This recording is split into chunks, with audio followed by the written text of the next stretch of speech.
think the first goal is crucial for Vermont. They have to get the first goal. They can't afford ball and they get five goals up. Otherwise, I think it's GA. Nice and big. The last 8 goals of the game. Rnd12 22 in the 21-7, 143, 7, 8, 9, 57. We're underway here. Cassidy gets the kick from the stoppage, long inside 50, in the direction of that man Purdy. There's a couple of Tigers to beat. He couldn't quite do it, so fast start from the Eagles. Badly throwing right forward pocket to get things underway here in the last quarter.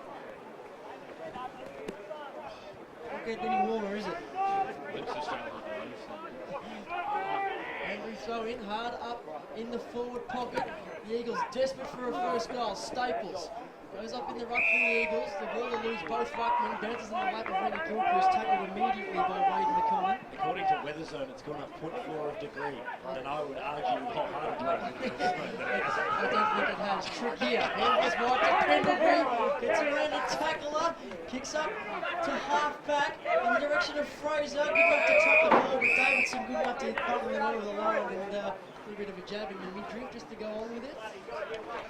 3/4 time, thanks to Matt Bishop. Kilsyth 7-4-5-47. Warrandyte 9-10-64.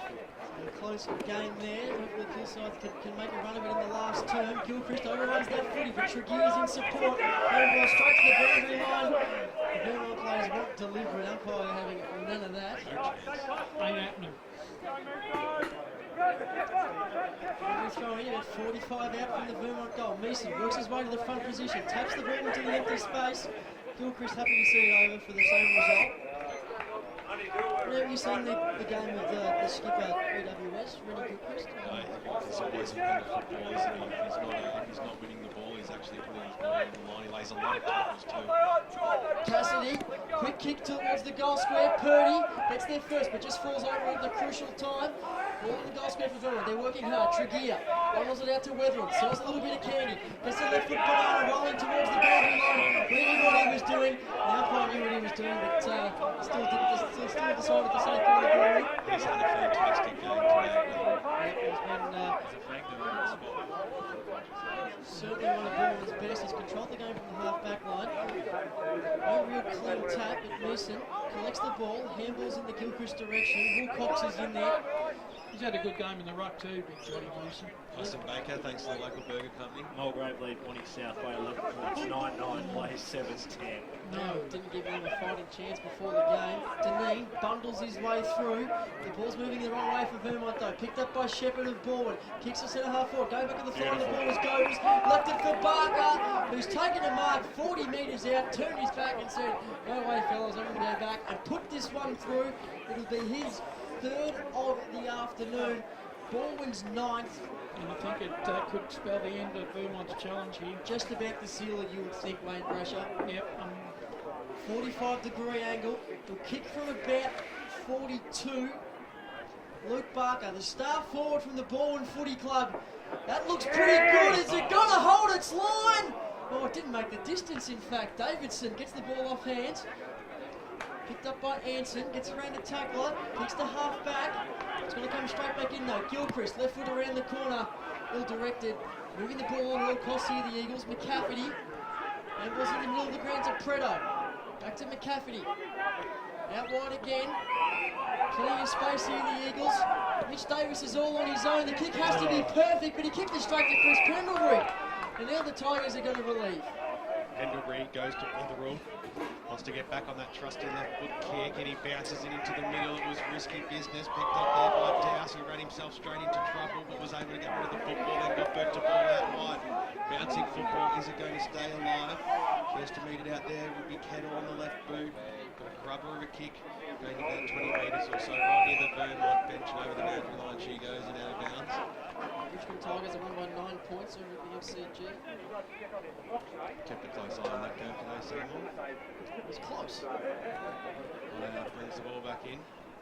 Over the top there, cross. He read it well, kicks it towards the Barker direction. Again, he outmuscled his opponent beautifully. And the umpire said no, it was not fair. Well, and he's filthy too, Barker. Has to relinquish the football off to Grant McCarthy. On the left boot, chips it over the top, finds Preto. They're working themselves out here.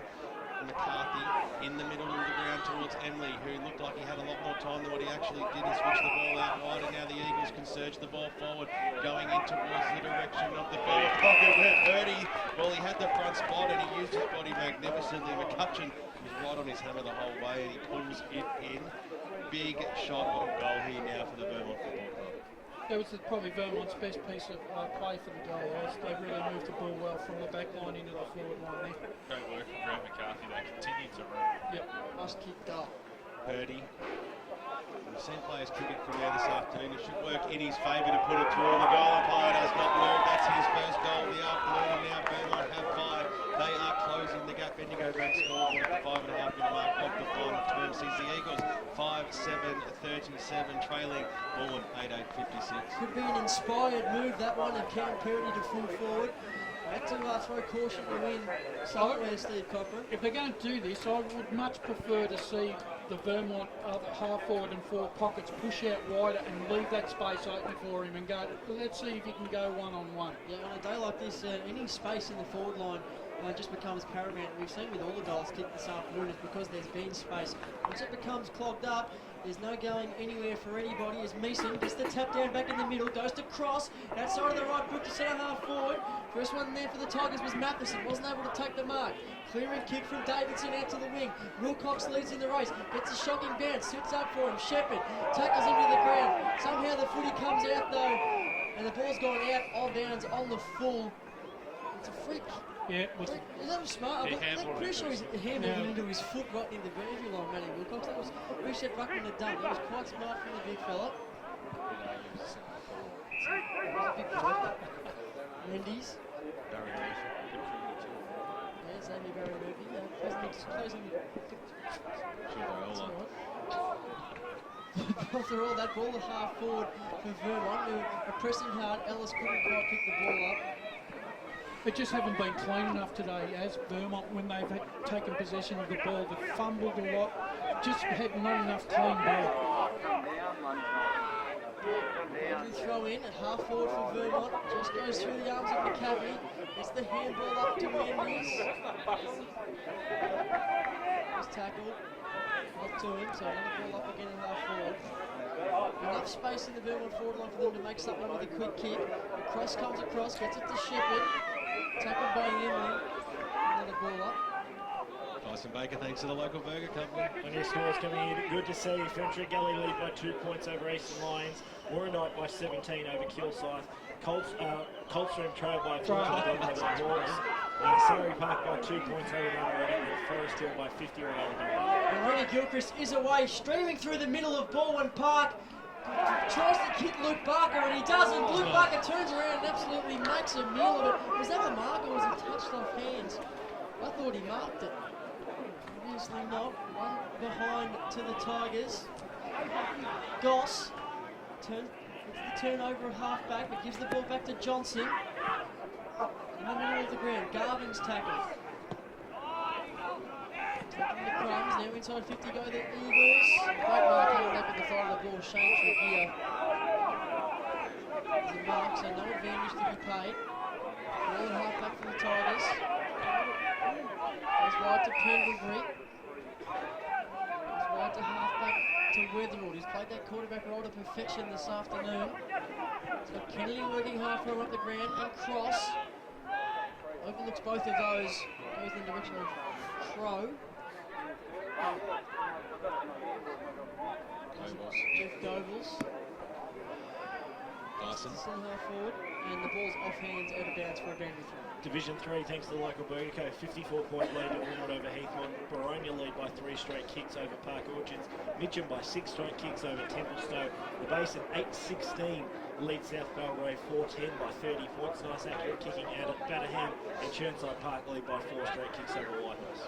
Well, Staples got the first knockdown. It came out towards Weatherall, scooped up on there by McCormick, got the handball away, and now the Eagles can go forward. The mark's been taken by McConnon. It's about 45 metres out from goal. Might be just beyond him here. We've got Emily running on, screaming for the football. No, he's got to go down the guts now. They've got no other choices, Vermont. They can't afford to play the flanks anymore. The kick goes right towards the goal line. There's a goal on the way. It was touched. Well, there was about 4 plays in the goal score. It sort of fell over the goal line through for a -4 margin back to 19 points on the Bendigo Bank scoreboard. It is Balwyn leading this one as we cross the 10-minute mark of this final term. The mark's been taken by Alan Murray in the back pocket. Looks to be going up towards the wings, waiting for a few more players to get over that way. Nice 50-metre kick out towards the Goebbels direction line. His hammer there was Anson Davidson seeing the football over the boundary line and out of bounds, and we'll have a boundary throw-in. 87-point win to Upper Fenchurch Gully, 21-18, 144.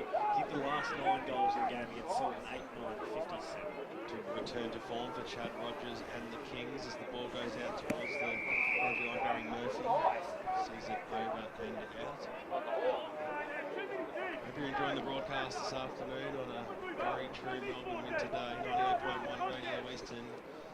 We have been right through till 6 o'clock tonight. Make sure you stay tuned with Barry Cotts for the BGC Bayswater post-match show. Deneen, little handball away, that was okay. Good tackle there by Gilchrist. Almost could have been rewarded there. Mill Hughes at the bottom of the pack. Gilchrist really going, what do you have to do to get a free kick around here? What do you have to do to get a score around the grounds around here? You just have to ask. Bayswater won 14 points over the Waverley Blues. Finally got a score from Croydon, but it's not from the Croydon Twitter account. Still not happy. Croydon lead by 42 points. Doncaster by 106 points over Scoresby. Moorabah comfortably 114 plays 33. Montana South are trailing by 11 points to Mulgrave. So it's going to be one of those days in Division 2, I think. Yeah, absolutely. What do you have to do to get a heater around here? Brings the ball back in. Watts got the knockdown, then went after the football again. Gilchrist tried to get rid of the football. Matheson got Bert to ball. He kicks it across the face of goal. It's a bouncing football.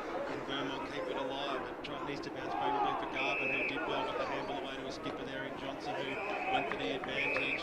And well, it wasn't too advantageous. Another boundary line to go once again around the grounds. Just an update on that Bayswater score. The Waters have kicked the last 4 in the first 7 minutes of the final term. Now lead by 38 points over the Waverley. GO there too. Yes. Can't believe it over 8 hours slab. Kick comes up towards the half-back line. Probably won't be the last one you'll owe him either. I'll charge it to the Donny's bar actually as the kick goes out towards the good position. Matheson tried to keep it in play. The kick goes up towards the direction there of Davis, who's been really well held this afternoon, although the delivery hasn't been fantastic towards him. More scores around the grounds. Division 1, Norwood by 21 points over Blackburn. All over Willowdale and Knox by 52 points. The Falcon Fiesta, Noble Park by 106 over South Croydon.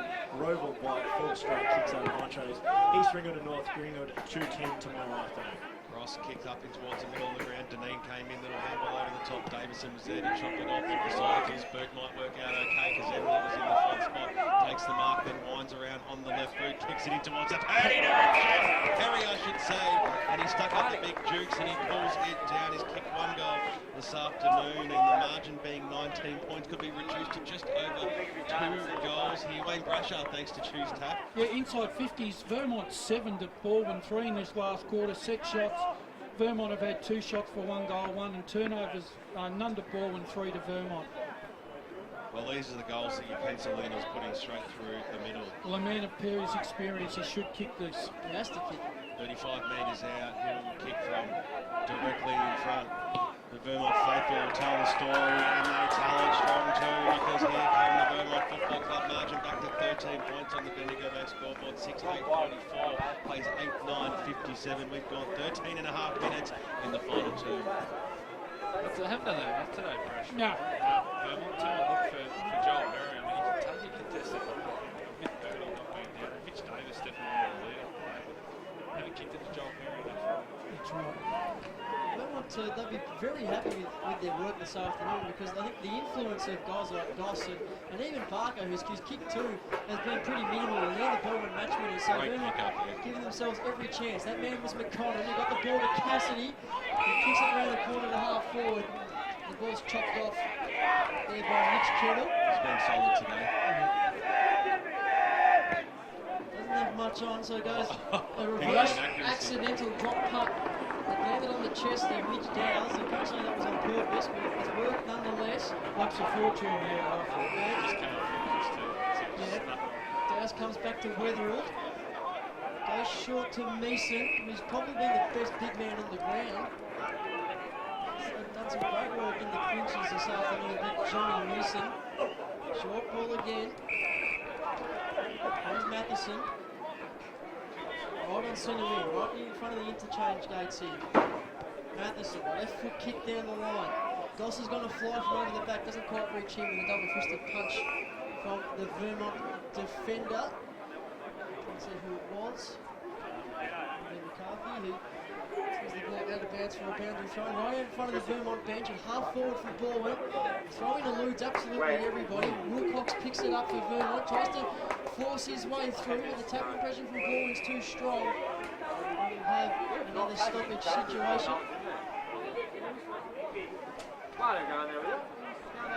Thrown up, Mason gets the tap down, just eludes Cassidy.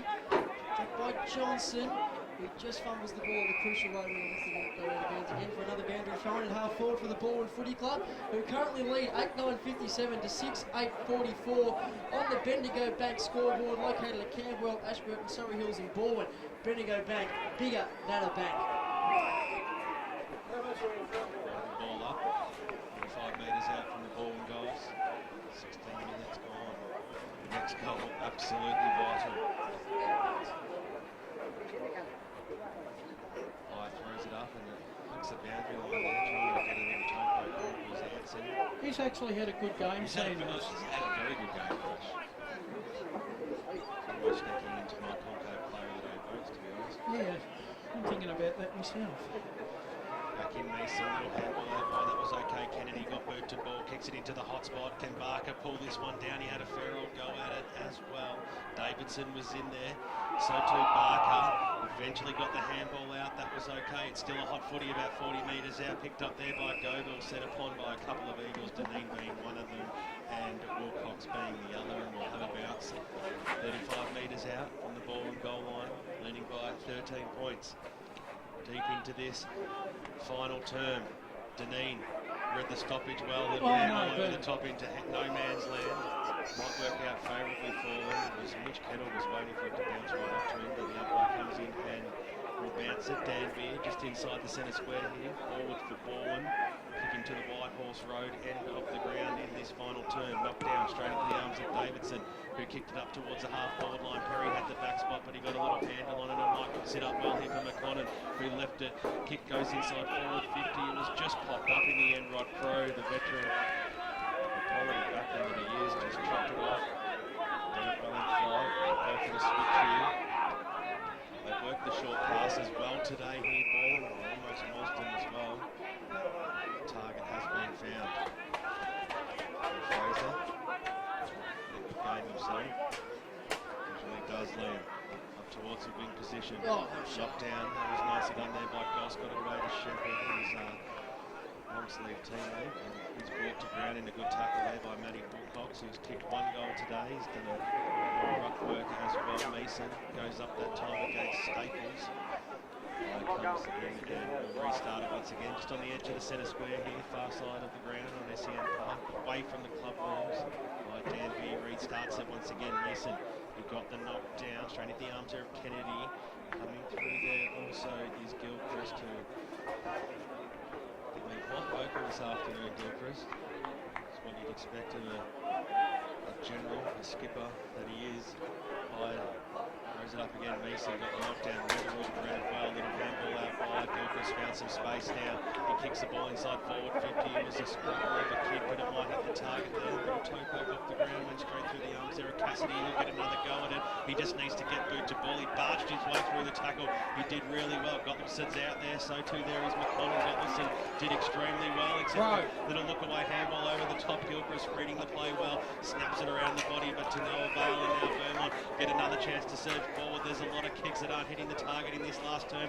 Davis, who's come a long way out from goal, goes out wide to his skipper Timmy Johnson, who just gets boot to ball as well. Bouncing football might have been slung up and got rid of this, so this might be advantage here. McCrew on the right goal, kicks the ball inside forward 50. It wasn't a good one, so I think it'll be a downfield free kick potentially to McCrew.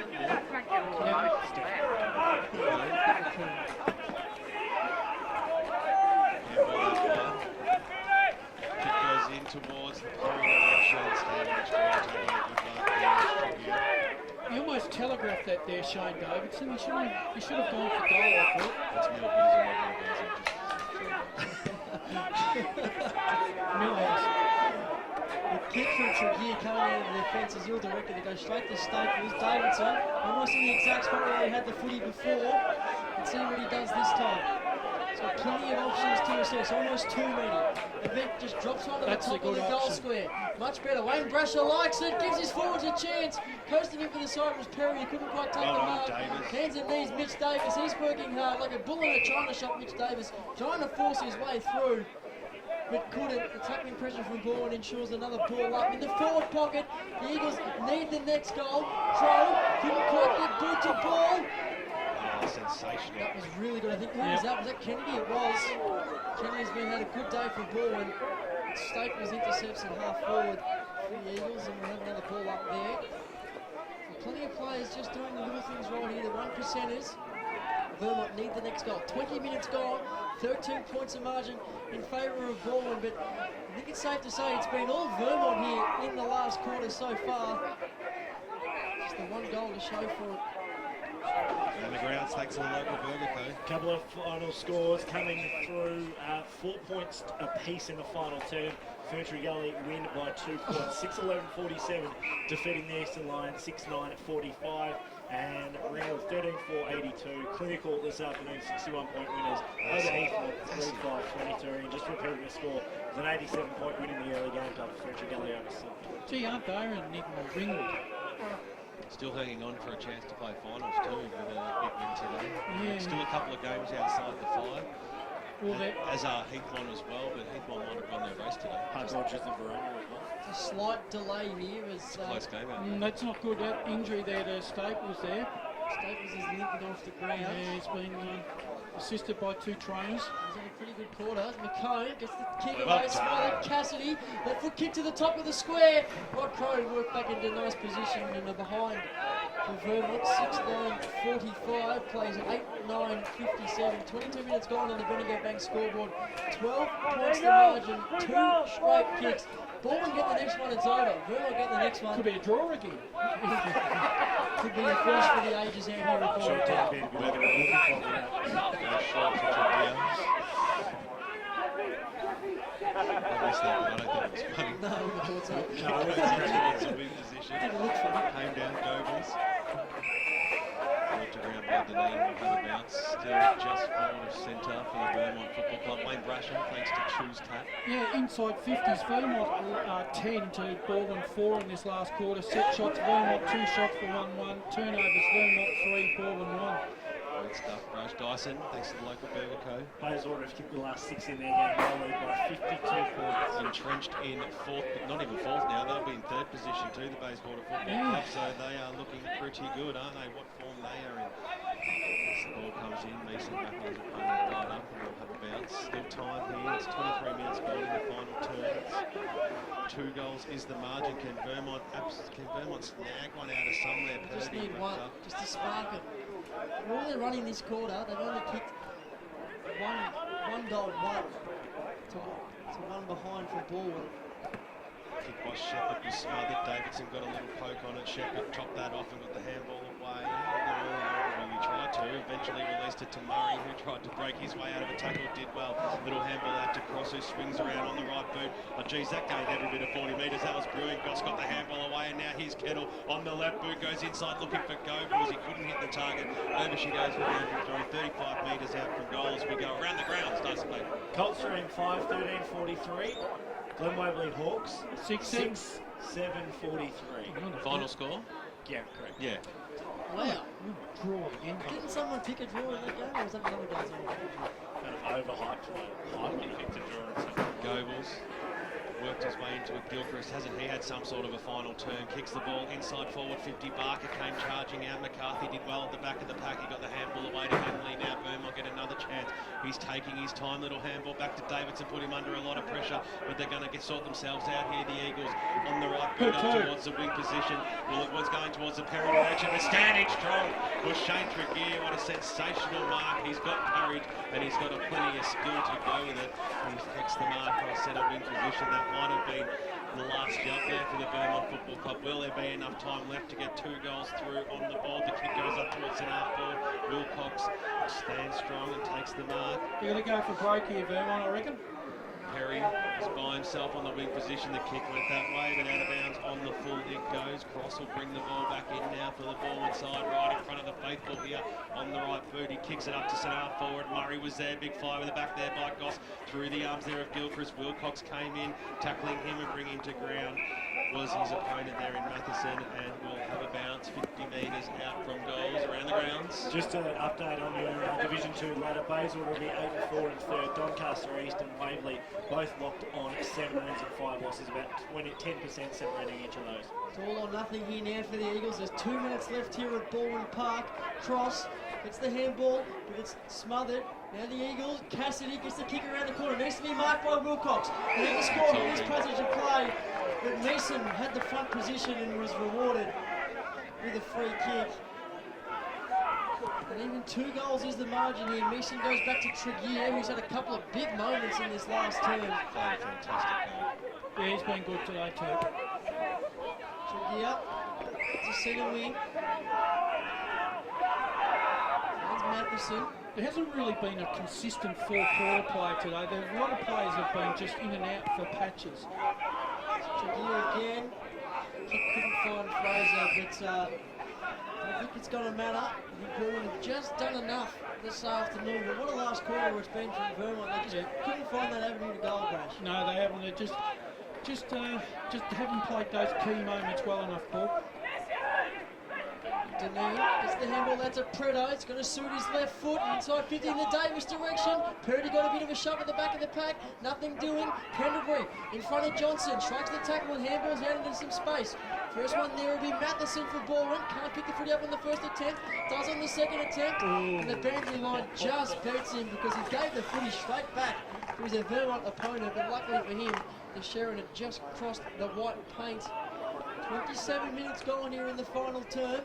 Cassidy falls over in the ruck contest and he's going to get himself a free kick or give away a free kick. I think he's giving one away there. No, it's a Vermont free. No, look. So Corey Cassidy, who by far hasn't been the worst player for Vermont today, coming up from the twos. Wilcox, but Alan Murray, Great mark. what a mark. Going back with the fly of the ball, facing the wrong way. Somehow he's come up with it when Matty Wilcox was in position A, B and C. But Alan Murray takes an absolute cracker. It's a good contested mark, so And everything he has done has just been smooth, Alan Murray. He's a very, very smart customer. Of course, that's why he spent some time at AFL level. He's actually looking a lot fitter this year too, Alan Murray. At the centre half back, drives a long left foot kick down the centre wing. Goss works his way to the front of the pack, couldn't take the mark. Anson tackled immediately, ball up centre wing. Tigers still lead by 12 points, almost 28 minutes gone here in the last term. around the grounds. Final score at Bayswater Oval. Bayswater led by 14 points at 3/4 time, won by 53. 15-16, 106, Waverley 7-11 And there's the final siren. Thank you, Dawson Vega, for letting us into that. We're normally going to get our ears checked after sitting up here this afternoon. It's a very loud siren, but a fantastic win to the Balwyn Footy Club. 8-9-57, defeating Vermont 6-9-45. A 12-point margin to the Tigers. A gallant effort from the Eagles. 2 games this season against the 2 clubs, and only that 12 points can separate them. I can't wait for the third round of this matchup come finals time. Yeah, look, I think, Paul, it was a really dour contest today among 2 quality sides. Vermont never really looked like they were going to win the game, Aaron, because they just couldn't get their nose in front, and they just couldn't play those key moments, especially in the last quarter. Yeah, they just didn't use the ball well enough. No, they didn't. Rush, so just mucked around with it a lot with handballs. Just the kicking was so poor at times. I mean, even late, Matty Wilcox there at half back just has to get the ball up the line. Misses a ton of kicks it out of the full match. Just wasn't their day today, disposal-wise, Vermont. And to be honest, the ball were terrific with the footy. It wasn't just Vermont weren't very good with the ball. They were terrific with the ball by foot, especially. And I don't like it was today. The amount of rain we had before the game, it was terrific effort from them. I know Dan Denali are probably happy to get the 4 points, but I noticed at times throughout the game today, I think he sort of was not happy with the way that his side were butchering the ball also. I mean, at times they played very direct, but you know, and then other times I thought they played too